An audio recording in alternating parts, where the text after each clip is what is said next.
২০০৬ সালে গঠিত ভিসা নীতি সহজ করতে কাজ করছে সরকার, জানিয়েছেন মন্ত্রিপরিষদ সচিব নাসিমুল গনি।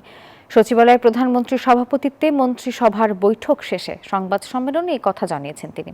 সেখানে বলেন, মন্ত্রিসভায় ভিসা পলিসি ২০২৬-এর খসড়া উপস্থাপন করা হয়েছে। অর্থমন্ত্রী আমির খসরু মাহমুদ চৌধুরীর নেতৃত্বে একটি কমিটিও গঠন করা হয়েছে, তবে কালো তালিকাভুক্ত দেশগুলো আগের মতোই রয়েছে। ২০০৬-এর পরে এই ২৬-২০ বছর পরে আবার একটা ভিসা পলিসি প্রণয়ন করা হয়েছে।